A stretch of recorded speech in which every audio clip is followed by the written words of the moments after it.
Hello students, मैं नीरज शर्मा एक बार फिर से आपका अपने YouTube चैनल में स्वागत करता हूं। आज के इस वीडियो में हम पढ़ने वाले हैं class 10th chapter number 3 metals and non metals. इस लेसन का ये फर्स्ट वीडियो है। ठीक है, आइए स्टार्ट करते हैं metals and non metals.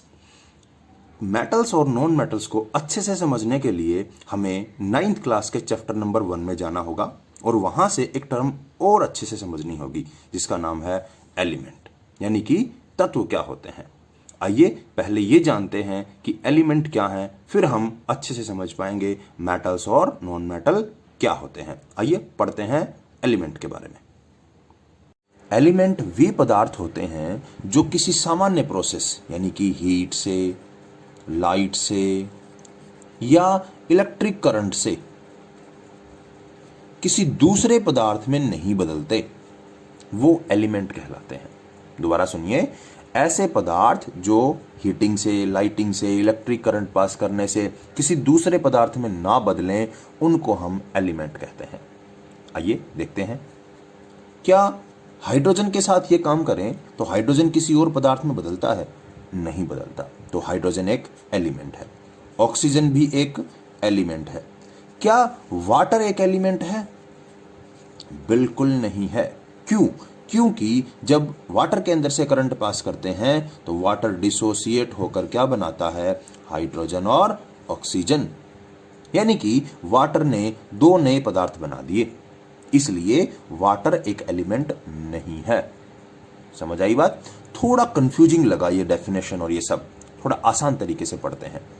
Element उनको कहते हैं, उन पदार्थों को कहते हैं जो केवल और केवल एक ही तरह के पदार्थों से बने हों। समझ आई बात? यानी कि हाइड्रोजन सिर्फ और सिर्फ हाइड्रोजन के ही पार्टिकल से बना है और वो सभी पार्टिकल एक जैसे हैं। ऑक्सीजन केवल और केवल ऑक्सीजन के एटम से बना है। ऑक्सीजन मतलब सिर्फ ऑक्सीजन, इसलिए ऑक्सीजन एक एलिमेंट है। वाटर एलिमेंट नहीं था क्योंकि इसमें दो पदार्थ हैं, हाइड्रोजन और ऑक्सीजन। आ जाएगी बात समझ में कि एलिमेंट क्या होता है? जो सिर्फ और सिर्फ एक ही तरह के एटम से बना हुआ हो, उसे क्या कहा जाता है? एलिमेंट कहा जाता है। कितने टोटल एलिमेंट्स हैं? टोटल 118 एलिमेंट अपनी पीरियोडिक टेबल में हैं। ये डाटा कब का है? दिसंबर 2015 के बाद ये डाटा है। यानी कुछ बुक्स जो पहले की हैं उनमें हो सकता है ये डाटा थोड़ा डिफरेंट हो।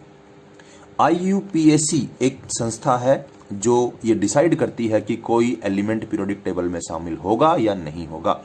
उन्होंने लास्ट जो दिसंबर 2015 में किया था वो 118 यानी कि 118 तत्वों को शामिल किया था। 118 में से एटॉमिक नंबर 1 यानी कि हाइड्रोजन से लेकर 94 एटॉमिक नंबर तक जितने भी एलिमेंट्स हैं वो सभी के सभी नेचुरल हैं। नेचुरल मतलब वे प्रकृति में मिलने वाले हैं। 95 से लेके 118 तक जितने भी एलिमेंट्स हैं वे कहीं नहीं मिलते, वे बनाए जाते हैं, यानी कि दे आर मैन मेड, यानी कि वो हमने बनाए हैं, वो नेचर में कहीं नहीं है। आ जाएगी बात समझ में? अब हमारे दिमाग में एक सवाल आता है कि एलिमेंट कैसे होते हैं, किस फॉर्म में होते हैं? तो हमारे सवाल का जवाब है एलिमेंट 3 फॉर्मों में होते हैं, सॉलिड में भी, लिक्विड में भी और गैस में भी। इनके बहुत सारे एग्जाम्पल हैं बट इस फॉर्म के बहुत ही कम एग्जाम्पल हैं। कैसे? ब्रोमीन और मरकरी, ये दो ऐसे एलिमेंट हैं जो सिर्फ और सिर्फ किस फॉर्म में मिलते हैं? लिक्विड फॉर्म में मिलते हैं। बाकी सभी एलिमेंट्स सॉलिड भी हैं और गैस भी हैं। इनकी बहुत सारी संख्या है, वो हम इस लेसन में आगे पढ़ेंगे भी। अब आप यूं समझिए कि जैसे आप इंग्लिश का टीचर आपको इंग्लिश पढ़ाता है तो वो सिर्फ और सिर्फ आपको 26 अल्फाबेट्स सिखाता है, ABCD इस तरह से, और जब आप उनको जोड़ने लगते हो A को B के साथ और फिर C के साथ, आप न जाने कितने लाखों शब्द बना पाते हो। आपको सिखाया तो सिर्फ इतना गया था कि 26 लेटर होते हैं और आपने उनको जोड़ जोड़कर पता नहीं कितने सारे शब्द बना लिए। इसी तरह एलिमेंट के साथ भी होता है। टोटल एलिमेंट्स 118 हैं। परंतु जब वे आपस में जुड़ते हैं तो बहुत तरह के पदार्थों का निर्माण करते हैं। यानी आपके आसपास दिखाई देने वाले सभी पदार्थ एलिमेंट से बने हैं। आइए कुछ पदार्थ देखते हैं जो कि एलिमेंट से बने हुए हैं। एलिमेंट्स को अच्छे से समझने के लिए हमने उनको दो बड़ी कैटेगरियों में बांट दिया। पहली कैटेगरी थी मेटल की, दूसरी कैटेगरी थी नॉन मेटल की। परंतु इस दौरान कुछ ऐसे भी पदार्थ या कुछ ऐसे भी एलिमेंट मिले जिसमें इन दोनों के गुण थे, यानी उनमें कुछ गुण मेटल के भी थे, कुछ नॉन मेटल के भी थे। तो उनको हमने मेटलॉइड के नाम से रख दिया। इस यूनिट में हम मुख्य रूप से मेटल नॉन मेटल को पढ़ने वाले हैं, यानी इनके बारे में बहुत कम जानकारी हम लेंगे। हम दो ही कैटेगरी में बातें करेंगे, मेटल क्या है और नॉन मेटल क्या है। मेटलॉइड वो पदार्थ होते हैं जिनमें दोनों के गुण होते हैं, यानी कुछ गुण मेटल के हैं और कुछ गुण नॉन मेटल के हैं। आइए कुछ मेटल्स जो हमारे आसपास हमारे दैनिक जीवन में होते हैं उनसे रूबरू होते हैं। सबसे पहले इसकी बात करते हैं। ये चांदी का एक सिक्का है, यानी कि ये किससे बना है? मेटल से, धातु से बना है। और कौन सा इसमें एलिमेंट प्रेजेंट है? चांदी। चांदी का सिंबल क्या होता है? Ag। यानी मेरा कहने का मतलब ये है, हम ये पता कर रहे हैं कि हमारे आसपास जो पदार्थ हैं उनमें कौन से एलिमेंट हैं। एलिमेंट को दो कैटेगरी में बांट दिया, मेटल में और नॉन मेटल में। किसको मेटल कहेंगे, किसको नॉन मेटल कहेंगे, ये इस लेसन में आगे आने का टॉपिक है, यानी वहां हम समझेंगे। अब तो सिर्फ एग्जाम्पल देखिए कि आपके पास आसपास क्या कोई मेटल होता है, क्या कोई नॉन मेटल होता है। तो सबसे पहला आपने देखा सिल्वर। दूसरा एग्जाम्पल देखते हैं। यह है एक मैग्नीशियम का रिबन। इसको आप प्रयोगशाला में या कहीं भी तब देखते होगे तो इसको ऐसे देखते होगे, ठीक है। मैंने इसमें से काट के एक हिस्सा आपको दिखा दिया। अगली बात समझ में दिख रहा है आपको? ये हिस्सा, ये क्या है? मैग्नीशियम का रिबन। इसको जब जलाते हैं तो ये व्हाइट फ्लेम देता है, याद रहेगा। ये एक अंगूठी है जो कि गोल्ड से बनी है, यानी गोल्ड भी एक एलिमेंट है। आ जाएगी बात भी समझ में। ये खिड़की दरवाजों में काम आने वाली एक छोटी सी क्लिप है। इसका उपयोग हम, ये किसकी बनी हुई है? एल्यूमिनियम की, यानी एल्यूमिनियम भी एक एलिमेंट है। ये नेल है, कील, आप जिसको घरों में उपयोग करते हो, ये भी एक एलिमेंट से बनी है। कौन सा एलिमेंट है इसमें? आयरन है। और ये है कॉपर, दिख रहा है? कौन सा एलिमेंट है ये? कॉपर। कलर देख लिया। अब जब भी आप इसको देखो, कहां देखते हो? जो मोटरें होती हैं उनकी वाइंडिंग में इसको उपयोग किया जाता है। वो पतले तार होते हैं, ये प्लेट है। आ जाएगी बात समझ में। यानी आपने बहुत सारे एलिमेंट्स देखे जो कि मेटल के रूप में थे। कौन कौन से थे? Copper, iron, aluminium, gold, magnesium और सिल्वर। आपका काम एक और है, आप अपने आसपास इनके अलावा अगर कोई और एलिमेंट देखते हैं तो वो भी मुझे कमेंट करके बताएं कि आपने वो एलिमेंट देखा जो आपके आसपास उपस्थित है। आप एक चीज और इधर रह गया, ये है एल्यूमिनियम फॉयल, जिसको आप खाना बनाने के लिए, खाना बनाने के बाद टिफिन बॉक्स को पैक करने के लिए यूज करते हो। देखा हुआ है ना इसको आपने? एल्यूमिनियम फॉयल है।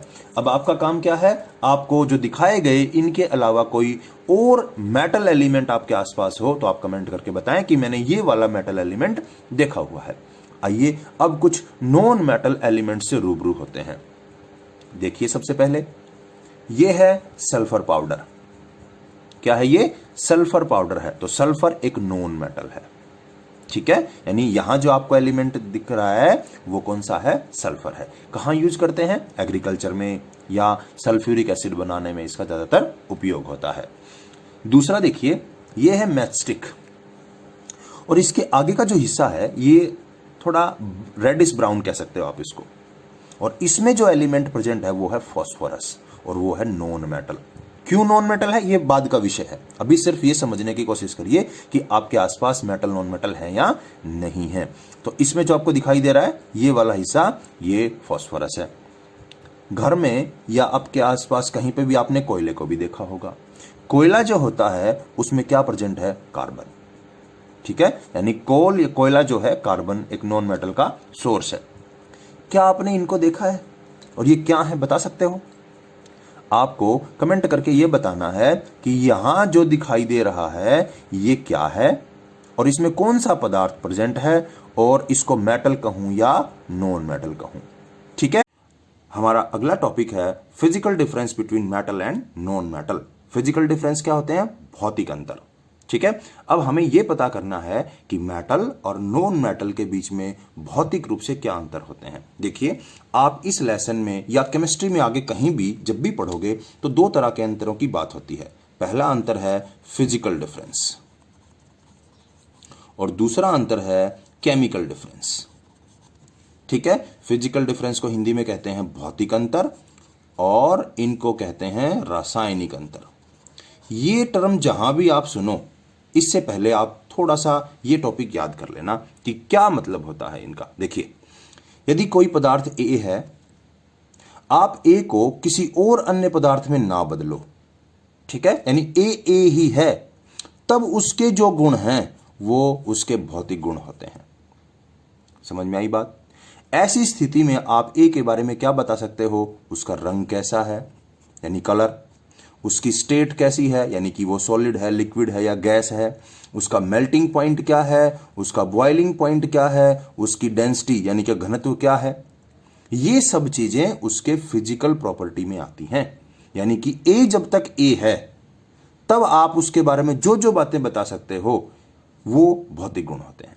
परंतु यदि आपने ए को किसी के साथ अभिक्रिया कराई और बी में बदल दिया, अब जो ए के बारे में पढ़ा जाएगा वो क्या है? उसका रासायनिक गुण है। यानी ए जब किसी से अभिक्रिया कर ले तब क्या बनाता है, कैसे अभिक्रिया करता है, किस किस से अभिक्रिया करता है, किसी से क्यों नहीं करता है, क्या बदलाव होते हैं, वो सब चीजें किस में आती हैं? रासायनिक अंतरों में, यानी रासायनिक गुणों में आती हैं।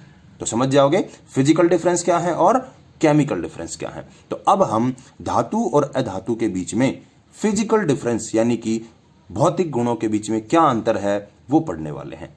आइए स्टार्ट करते हैं physical difference between metal and non metal. आइए मेटल और नॉन मेटल के बीच में फिजिकल डिफरेंस पढ़ते हैं और पहला फिजिकल डिफरेंस है स्टेट का। स्टेट क्या होती है? अवस्था। अवस्थाएं आप कितनी पढ़ते हो? सॉलिड, लिक्विड और गैस। सॉलिड, लिक्विड और गैस। अब ध्यान से समझिए, कोई भी मेटल गैस नहीं हो सकता कभी भी। यानी कि अपने टोटल 118 एलिमेंट्स में से जितने भी मेटल हैं उनमें से कोई भी मेटल गैस नहीं है। आ गया समझ में? दूसरी बात, लिक्विड के बारे में। मेटल लिक्विड हो सकता है और एक ही हो सकता है, वो क्या है? मरकरी। बाकी जितने भी मेटल बच गए वो क्या हैं? सॉलिड हैं। ठीक है, तो आप इस बात को ऐसे कहो तो बहुत अच्छा होगा कि सभी मेटल सॉलिड होते हैं, किसको छोड़कर? मरकरी को छोड़कर। Except mercury all metals are solid. आ जाएगी बात समझ में? आइए नॉन मेटल के बारे में बात करते हैं। नॉन मेटल तीनों स्टेटों में मिल सकते हैं, सॉलिड भी हो सकते हैं, लिक्विड भी हो सकते हैं और गैस भी हो सकते हैं। आइए एग्जाम्पलों के साथ बात करते हैं। आपने जो थोड़ी देर पहले पढ़ाया उसमें कुछ सॉलिड नॉन मेटल देखे थे, कौन कौन से थे? Sulphur, phosphorus, carbon. हो जाएंगे याद? लिक्विड नॉन मेटल की बात करिए। लिक्विड नॉन मेटल एक ही है, जैसे सॉलिड लिक्विड मेटल एक था ऐसे ही लिक्विड नॉन मेटल भी एक ही है पूरी पीरियोडिक टेबल में, वो है ब्रोमीन। हो जाएगा याद? गैस नॉन मेटल की संख्या बहुत ज्यादा है, कौन कौन से हैं वो? देखिए, ऑक्सीजन, क्लोरीन, फ्लोरीन, ये सभी क्या हैं? नॉन मेटल हैं और गैसियस फॉर्म में मिलते हैं। आ जाएगी बात समझ में? अब आपको थोड़ा सा सॉलिड मेटल्स के बारे में भी पता करना है। इनके एग्जाम्पल बात करते हैं, जैसे यहां एग्जाम्पल पढ़े, यहां भी एग्जाम्पल पढ़ते हैं। कोई सॉलिड मेटल, आपने वीडियो में थोड़ी देर पहले कुछ एलिमेंट देखे थे, उस टाइम पे आपने एक एलिमेंट देखा था गोल्ड, वो सॉलिड था। एक एलिमेंट देखी थी चांदी यानी कि सिल्वर, वो भी सॉलिड था। कॉपर, वो भी क्या था? सॉलिड था। आ जाएगी बात समझ में? इस तरह से आप ये सॉलिड के एग्जाम्पल भी बता सकते हो। यानी हमारा पहला topic physical difference between metal and non metal state के हिसाब से, अवस्था के हिसाब से कंप्लीट होता है। आइए अगला डिफरेंस पढ़ते हैं मेटल और नॉन मेटल के बीच में, लस्टर। क्या है अगला टॉपिक? लस्टर। सबसे पहली बात, लस्टर होती क्या है? लस्टर को हिंदी में कहते हैं चमक। ठीक है, आइए मेटल के बारे में बात करते हैं। जितने भी मेटल होते हैं उनके अंदर चमक होना उनका गुण है। यानी कि जो मेटल होगा उसमें चमक जरूर होगी। समझ में आ गई बात? बट ये बात एक एग्जाम्पल ऐसा है जहां लागू नहीं होती। मैं फिर कह रहा हूं, सब चीजों के एक्सेप्शन जरूर मिलेंगे, ठीक है। आपको पढ़ना है एक्सेप्शंस के साथ, अपवाद के साथ। तो मैंने कहा सारे मेटलों के चमक होती है, यानी ऑल मेटल हैव लस्टर या all metal are lustrous, but except किसको छोड़कर? लेड को छोड़कर। लेड एक ऐसा मेटल है जिसमें लस्टर नहीं होती। आ जाएगी बात समझ में। नॉन मेटल जो होते हैं उनमें किसी में भी लस्टर नहीं होती, ठीक है, यानी कोई भी नॉन मेटल लस्टरस नहीं है। पर यहां भी एक एक्सेप्शन है, कौन है? डायमंड। अब आपके दिमाग में यह आएगा कि डायमंड नाम का नॉन मेटल तो पीरियोडिक टेबल में है ही नहीं, सर ये कहां से आ गया? तो देखिए, आपने एक नॉन मेटल पढ़ा था कार्बन, कार्बन का ही एक रूप है डायमंड। ये रूप क्या होते हैं ये हम अगले चैप्टर यानी कि 4th चैप्टर में इस बारे में डिटेल में पढ़ेंगे। यहां सिर्फ याद रख लीजिए कि डायमंड जो है कार्बन की एक फॉर्म है, ठीक है, जो कि कैसी है? लस्टरस है, जिसमें चमक होती है। आ जाएगा समझ में। दूसरी बात सुनिए, मेटल्स जो होते हैं उनमें चमक तभी होती है जब वो फ्रेश होते हैं, यानी कि बिल्कुल नए होते हैं। कुछ मेटल वायुमंडल की गैसों के कारण, ऑक्सीजन के कारण, सल्फर के कारण या अन्य गैसों के कारण अपनी चमक खो देते हैं। इसे क्या कहा जाता है? कोरोजन। हिंदी में क्या कहते हैं? संक्षारण, और जिसे आप लेसन नंबर 1 में पढ़ के भी आए हो। तो कोरोजन क्या होता है? किसी मेटल की लस्टर चली जाना ड्यू टू एटमॉस्फेरिक इफेक्ट, यानी वायुमंडलीय प्रभाव के कारण किसी मेटल की चमक चली जाना क्या कहलाता है? संक्षारण। आपको याद होगा कि आयरन जो होता है वो एटमॉस्फेरिक कोरोजन के कारण यानी कि संक्षारण के कारण क्या कैसा हो जाता है? लाल भूरे रंग का हो जाता है, उसकी चमक चली जाती है। ऐसे में कैसे पता लगे कि ये चमकीला है कि नहीं? उसको रेगमार्क से रगड़िए, उसकी जो सतह निकलेगी वो बिल्कुल फ्रेश होगी और वो चमकीली भी होगी। चमकीला होना धातुओं का गुण है, बिल्कुल समझ में आ जानी चाहिए ये बात। आइए अगला गुण पढ़ते हैं मेटल और नॉन मेटल के बीच में, वो है हार्डनेस। क्या नाम है? हार्डनेस। हिंदी में क्या कहेंगे? कठोरता। देखिए, हम यूं कहेंगे कि मेटल्स जो होते हैं वो जनरली हार्ड होते हैं और नॉन मेटल्स हार्ड नहीं होते, नॉट हार्ड, ठीक है। पर क्या सभी मेटल एक जैसे हार्ड हैं? नहीं नहीं, सारे मेटल एक जैसे हार्ड नहीं है। कुछ मेटल ऐसे हैं जो बहुत ज्यादा हार्ड हैं और कुछ ऐसे हैं जो सॉफ्ट हैं, और इतने सॉफ्ट हैं कि आप उनको कट कर सकते हो नाइफ के साथ, यानी चाकू से काट सकते हो। कौन से हैं? आइए उनकी बारे में बात करते हैं। सबसे पहले तो सोडियम और पोटेशियम, दो ऐसे मेटल हैं जिनको आप किससे काट सकते हो? चाकू से काट सकते हो, यानी इसका मतलब वो हार्ड नहीं है। दूसरे ऐसे भी मेटल हैं जो बहुत ज्यादा हार्ड हैं, जैसे कि गोल्ड, आयरन, सिल्वर, ठीक है। आयरन तो इतना हार्ड है कि इसका उपयोग जो है बड़े बड़े ब्रिज बनाने में करते हैं, उनके ऊपर से ट्रेनें निकलती हैं, यानी कि इनकी लोड कैपेसिटी बहुत ज्यादा है, बहुत ज्यादा हार्ड है ये। आ जाएगी बात समझ में। यानी कि इस हार्डनेस के कारण ही हम मेटल्स का उपयोग ऐसी ऐसी बड़ी बड़ी बिल्डिंगों के बनाने में भी करते हैं जहां पर इनको बहुत ज्यादा भार सहना पड़ता है, और ऐसे भी हैं जो चाकू से कट सकते हैं। यानी मेटल हार्ड भी हैं और सॉफ्ट भी हैं। आ जाएगी बात समझ में। और एक मेटल तो ऐसा भी है जो कि कैसा है? लिक्विड है। नाम पता है ना? मरकरी। एक ही मेटल तो लिक्विड है, उसको तो याद कर सकते हो, मरकरी। समझ आएगा। अब आइए नॉन मेटल के बारे में। क्या नॉन मेटल भी हार्ड होते हैं? बिल्कुल, पर एक ही हार्ड नॉन मेटल हमें पता है, और वो कौन है? डायमंड।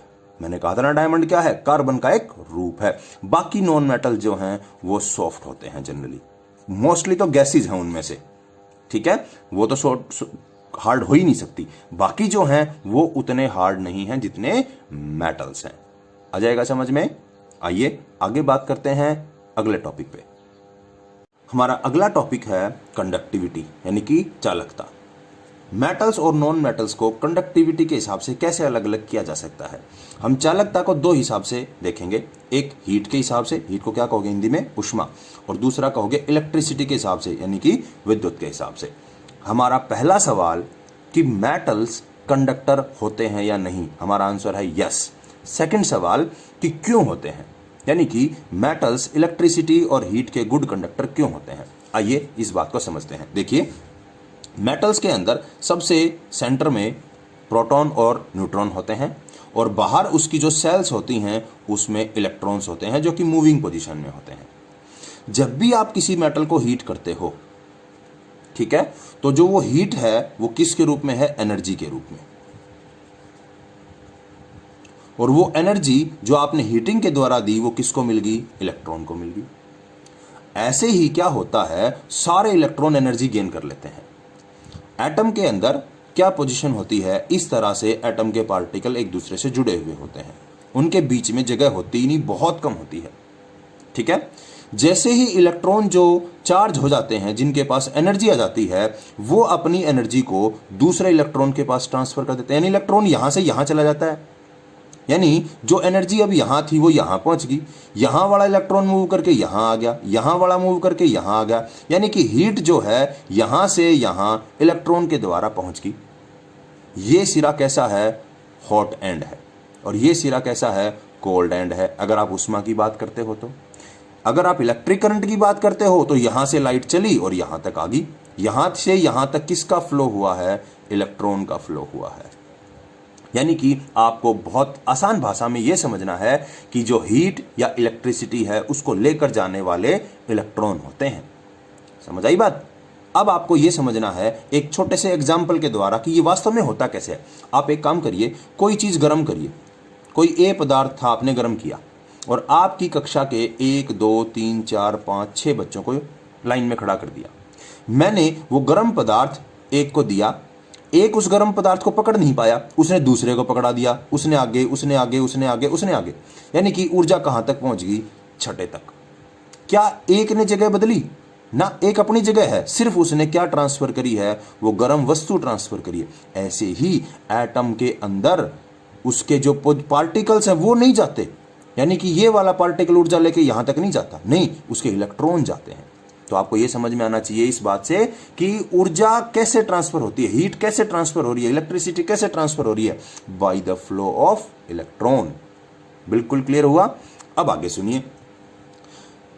मेटल्स गुड कंडक्टर हैं, किसके? हीट के भी और इलेक्ट्रिसिटी के भी। अब बात करते हैं बेस्ट कंडक्टर कौन है, तो बेस्ट कंडक्टर है Ag। नोट कर लें इस बात को कि Ag जो है यानी कि सिल्वर जो है वो हीट और इलेक्ट्रिसिटी का बेस्ट कंडक्टर है। क्या सभी ऐसे ही इतने अच्छे चालक हैं? नहीं, पुअरेस्ट कंडक्टर भी हैं। लेड जो है, लेड एक ऐसा मेटल है जो सबसे कम चालक है, पुअरेस्ट कंडक्टर है। तो आपको दो एग्जांपल मिल गए, गुड बेस्ट कंडक्टर और पुअरेस्ट कंडक्टर, सबसे बेकार और सबसे अच्छा। इसके अलावा कॉपर और एल्यूमिनियम दो ऐसे कंडक्टर भी हैं जो हीट और इलेक्ट्रिसिटी के अच्छे कंडक्टर हैं। इन्हीं का उपयोग घरों में जो बर्तन हैं खाना बनाने के उनमें होता है, और जो वायर हैं, तार हैं इलेक्ट्रिसिटी के, उनमें होता है। कारण क्या है? एक तो ये सस्ते हैं, किसके मुकाबले? Ag के मुकाबले।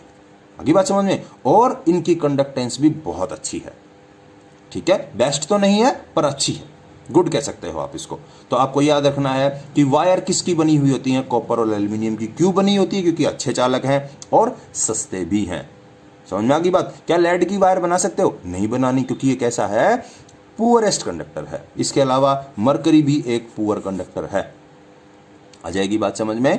अब आइए नॉन मेटल के बारे में बात करते हैं। कोई भी नॉन मेटल इलेक्ट्रिसिटी का गुड कंडक्टर नहीं है, पर एक्सेप्शंस हर जगह हैं। कहां हैं एक्सेप्शंस? हर जगह। ग्रेफाइट एक ऐसा है नॉन मेटल है, फिर वही बात आ गई, ये आप पीरियोडिक टेबल में ढूंढोगे कहीं नहीं मिलेगा। आपको याद रखना है ये कार्बन की एक फॉर्म है, जो कि आप 4th यूनिट में बहुत डिटेल में पढ़ने वाले हो। देखा है ग्रेफाइट आपने? मैंने वीडियो में थोड़ी देर पहले आपसे क्वेश्चन पूछा था कि आपको ये जो मैं दिखा रहा हूं ये क्या है, तो ये ग्रेफाइट रोड है जो मैंने पेंसिल से निकाली है। समझ में आया? ये किसकी रोड है? ग्रेफाइट की। वीडियो में मैंने थोड़ी देर पहले ये सवाल पूछा था कि ये क्या है, तो इसमें कौन सा नॉन मेटल है? कार्बन इसमें नॉन मेटल है। ये इलेक्ट्रिसिटी का क्या है? गुड कंडक्टर है। हम थोड़ी देर में एक एक्टिविटी करके देखेंगे जिसमें प्रूव भी करेंगे कि ये गुड कंडक्टर कैसे है। तो आपको ये बात समझ में आ जाएगी कि ग्रेफाइट को छोड़कर बाकी सारे नॉन मेटल्स ऐसे हैं जो इलेक्ट्रिसिटी के क्या हैं? बैड कंडक्टर हैं। बिल्कुल क्लियर हो जाएगा। आइए अब एक एक्टिविटी करके देखते हैं जिससे हमें यह पता लगेगा कि कोई पदार्थ कंडक्टर है या नहीं है। यानी हमें कोई 5-7 चीजें दे दी जाएं और हमसे ये पूछा जाए बताओ क्या ये कंडक्टर हैं, क्या ये इंसुलेटर हैं, तो हम कैसे डिफरेंस कर पाएं। तो उसके लिए एक एक्टिविटी करके देखते हैं। आइए एक्टिविटी देखते हैं। हेलो स्टूडेंट्स, मैं नीरज शर्मा एक बार फिर से आपका अपने यूट्यूब चैनल में स्वागत करता हूं। आज हम एक एक्टिविटी के द्वारा ये जानने की कोशिश करेंगे कि कोई दिया हुआ पदार्थ कंडक्टर है या इंसुलेटर है। हिंदी में कहें तो चालक है या कुचालक है। चालक वे पदार्थ होते हैं जो अपने में से करंट को जाने देते हैं और कुचालक वे पदार्थ होते हैं जो अपने में से करंट को नहीं जाने देते। हमने इसके लिए क्या किया है, 2 कॉपर प्लेट ली हैं, एक ये है और एक नीचे दिखाई दे रही है। इनको एक बैटरी से कनेक्ट किया है और एक एलईडी बल्ब लगाया है। जैसे ही सर्किट कंप्लीट होता है एलईडी बल्ब क्या करता है, ग्लो करता है। दिखाई दे रहा है आपको। आइए अब इस गैप के बीच में बहुत सारे पदार्थों को रख के देखते हैं। यदि वो कंडक्टर हुए तो बल्ब ग्लो करेगा, यदि वो इंसुलेटर हुए तो बल्ब ग्लो नहीं करेगा। शुरुआत करते हैं अपने शरीर से। क्या हमारा शरीर कंडक्टर है या नहीं है, आइए चेक करते हैं। अब हम क्या करेंगे, मैं अपनी उंगली इन दोनों प्लेटों के बीच में रखता हूं। जैसे ही मैं उंगली इन दोनों प्लेटों के बीच में रखता हूं तो बल्ब को आप ध्यान से देखना क्या हो रहा है कि बल्ब ग्लो हो रहा है। क्या प्रूव हुआ कि हमारी बॉडी क्या है, कंडक्टर है, यानी हमारा शरीर कैसा है, चालक है। ठीक है, आइए कुछ अन्य पदार्थों के साथ भी ऐसा करके देखते हैं। आपको एक कांच की स्लैब दिखाई दे रही है। हमें यह पता करना है कि कांच की यह स्लैब कंडक्टर है या इंसुलेटर है। देखिए मैंने कॉपर की प्लेट इसको जब टच कराई तो बल्ब ग्लो हुआ या नहीं हुआ, नहीं हुआ। क्या प्रूव हुआ कि कांच विद्युत का कुचालक है, यानी कि इंसुलेटर है। अब आपको एक लकड़ी दिखाई दे रही है। लकड़ी को जब रखने के बाद मैं इन दोनों प्लेटों को आपस में मिलाने की कोशिश करता हूं तो जब लकड़ी इनके बीच में होती है तो बल्ब ग्लो नहीं करता। मतलब क्या हुआ कि लकड़ी क्या है, इंसुलेटर है। आपने ग्रेफाइट रोड के बारे में सुना होगा, ठीक है। आइए पता करते हैं कि ग्रेफाइट की रोड कंडक्टर है या इंसुलेटर है। जब मैं ग्रेफाइट की रोड को इन दोनों प्लेटों के बीच में रखता हूं तो मैं क्या देखता हूं कि बल्ब ग्लो हुआ है। इट मीन्स कि ग्रेफाइट कंडक्टर है। पर यह ना भूलें कि ग्रेफाइट नॉन मेटल है, कार्बन का एक रूप है। नॉन मेटल होने के साथ ये कंडक्टर इकलौता नॉन मेटल जो कंडक्टर है, ये याद रखना है। वैसे तो आप क्या कहोगे कि नॉन मेटल कंडक्टर नहीं होते, इंसुलेटर होते हैं। पर ग्रेफाइट क्या होता है, इकलौता नॉन मेटल है जो क्या है, कंडक्टर है। ये कहां से लाया हूं मैं, ये पेंसिल का जो लिखने वाला हिस्सा है वहां से मैंने इसको निकाला है। आइए कुछ और पदार्थों को चेक करते हैं। ये एक सोने की अंगूठी है। आइए इसको चेक करते हैं, क्या सोना कंडक्टर है या इंसुलेटर है।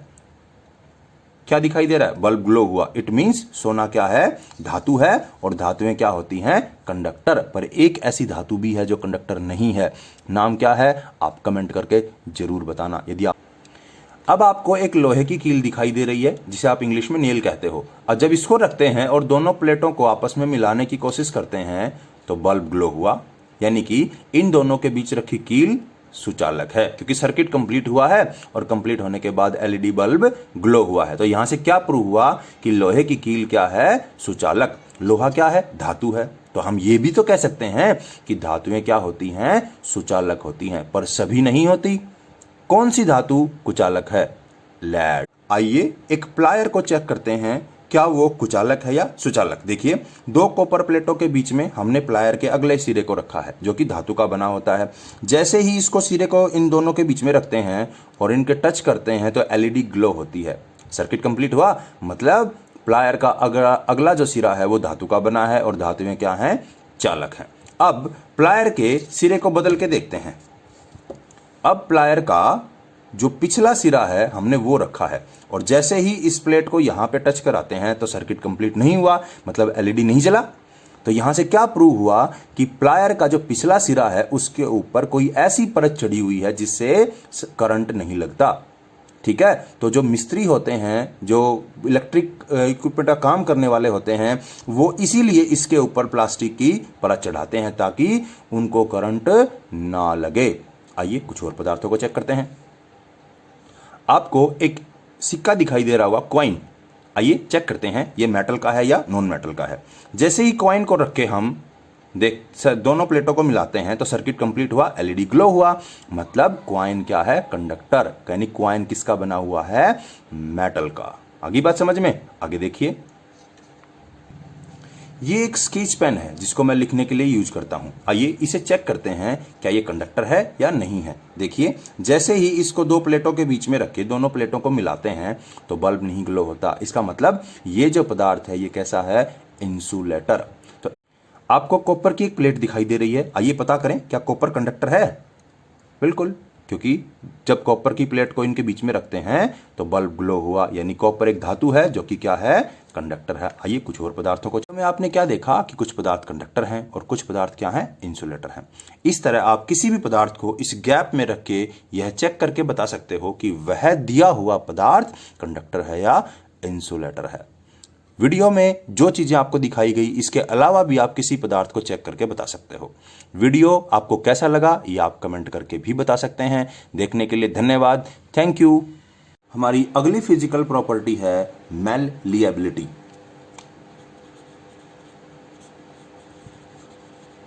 बच्चों को इसके बोलने में बड़ी दिक्कत होती है। इसको क्या बोले, मैललिएबिलिटी।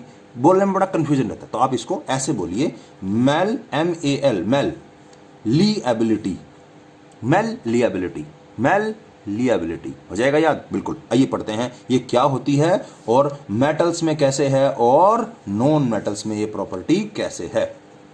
देखिए मैल लिएबिलिटी का मतलब है यदि हम किसी धातु को हथौड़े से पीटें और वो चद्दर में बदल जाए तो यह प्रॉपर्टी क्या कहलाती है, मैल लिएबिलिटी। हिंदी में इसे कहते हैं आघातवर्धता। कोई पूछे आघातवर्धता क्या है तो आपने क्या बताना है, यदि किसी धातु को किसी हथौड़े से पीटा जाए और वह धातु चद्दर में बदल जाए, यह गुण क्या कहलाता है, मैललिएबिलिटी, यानी कि आघातवर्धता। आ जाएगी बात समझ में। अब इसके एग्जाम्पल कहां है, कहां समझ में आई हमारे को ये बात। देखिए गोल्ड फॉर्मूला क्या है, AU, चांदी AG, इनको हम क्या कर सकते हैं, पीट पीट कर चद्दरें बना सकते हैं। मतलब इनको बहुत बारीक सी चद्दर में भी बदला जा सकता है। जो आभूषण होते हैं वो फ्लैट होते हैं कुछ, उनके अंदर इसी गुण के कारण इनके ऑर्नामेंट्स बनते हैं, क्योंकि ये कैसे हैं, आघातवर्ध हैं। दूसरा देखिए, आपने अपने घर में आयरन के खिड़की दरवाजे देखे होंगे, वो बड़ी बड़ी चद्दरों के रूप में हैं।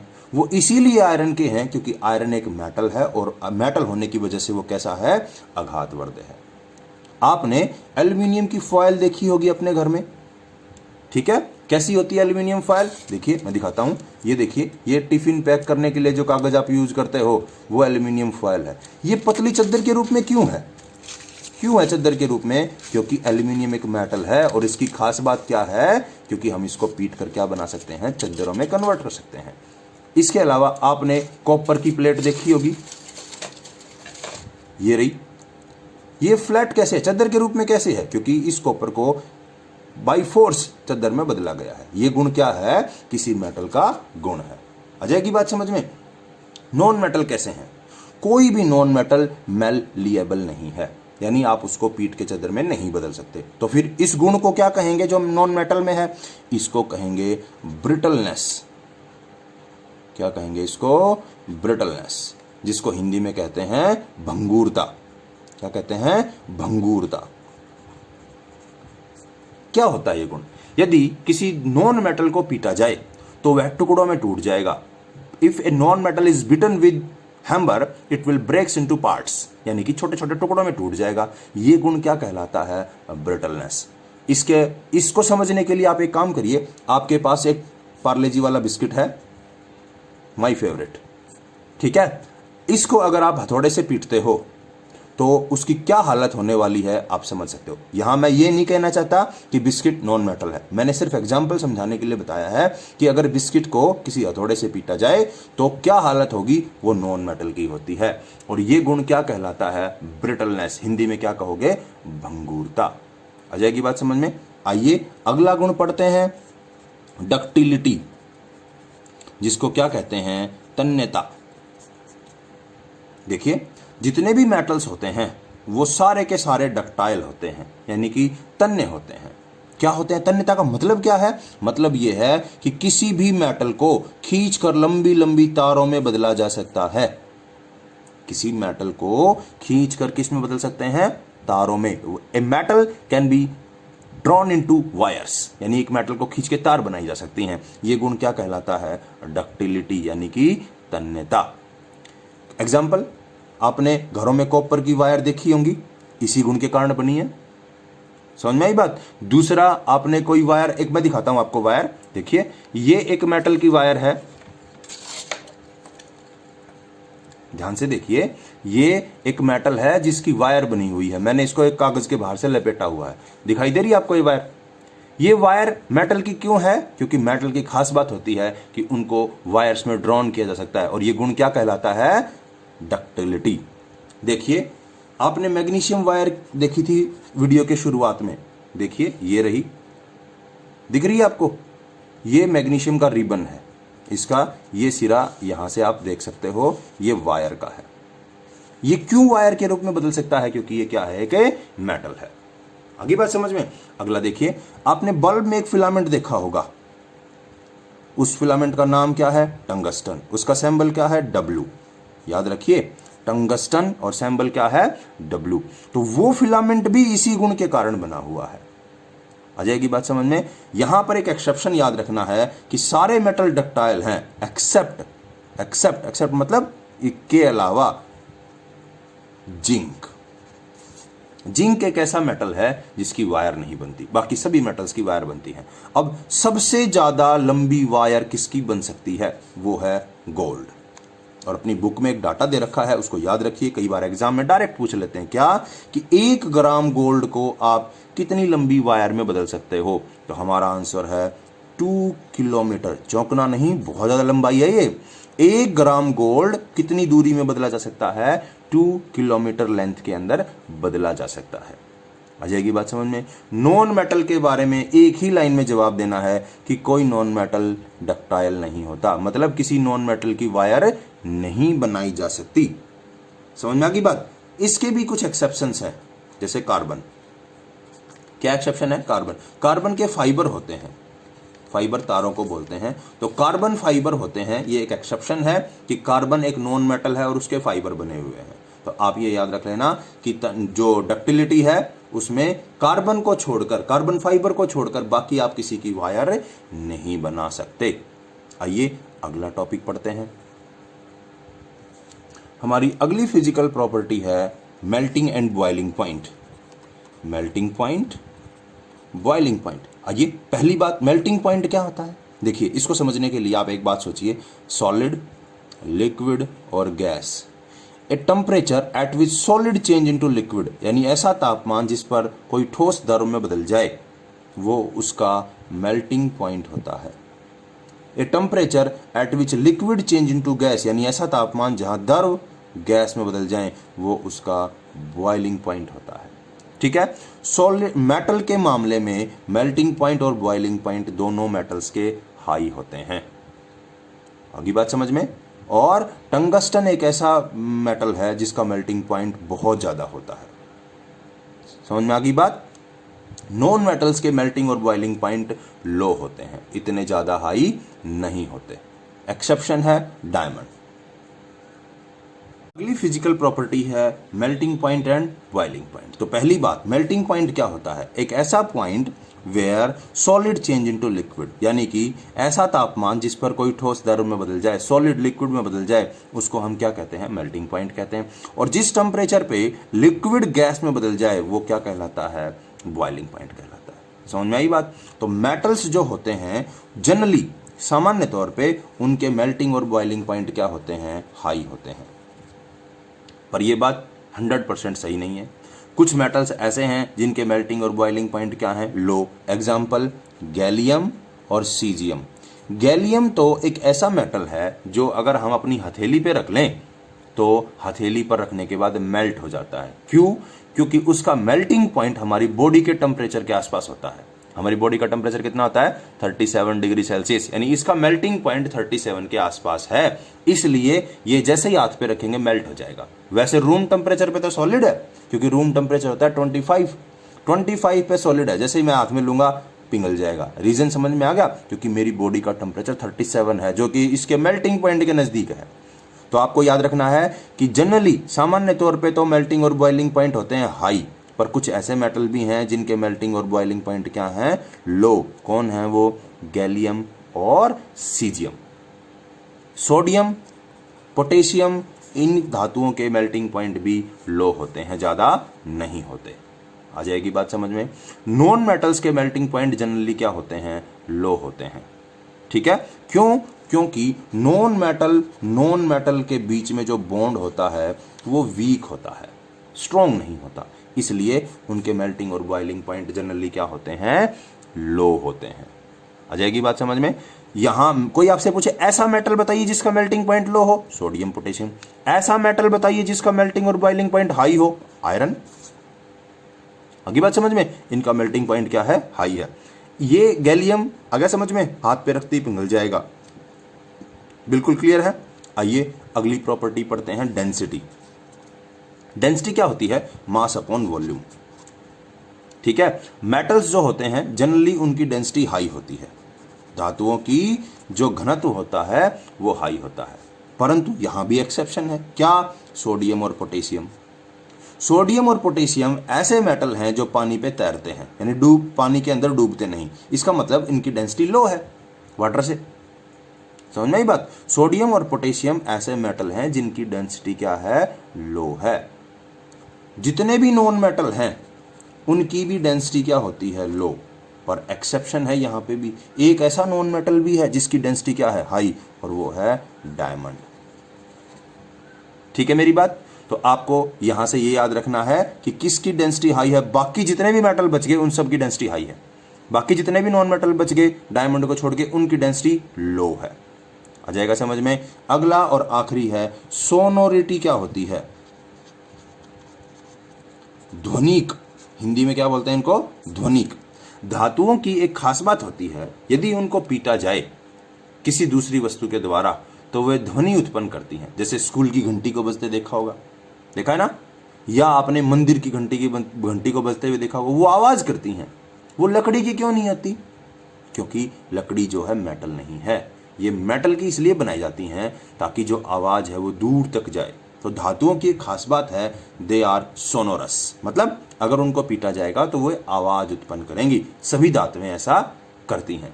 आगे बात समझ में। नॉन मेटल्स जो होते हैं वो ध्वनिक नहीं होते, यानी कि सोनोरस नहीं होते। समझ जाओगे। इस वीडियो में इतना ही। अगले वीडियो में हम पढ़ेंगे केमिकल डिफरेंस। आज हमने पढ़ा था physical, chemical difference between metal and non metal. देखने के लिए धन्यवाद। वीडियो आपको कैसा लगा आप कमेंट करके बता सकते हैं। आपकी कोई क्यूरी हो वो भी आप पूछ सकते हैं। देखने के लिए धन्यवाद, थैंक यू। मिलते हैं नेक्स्ट वीडियो में।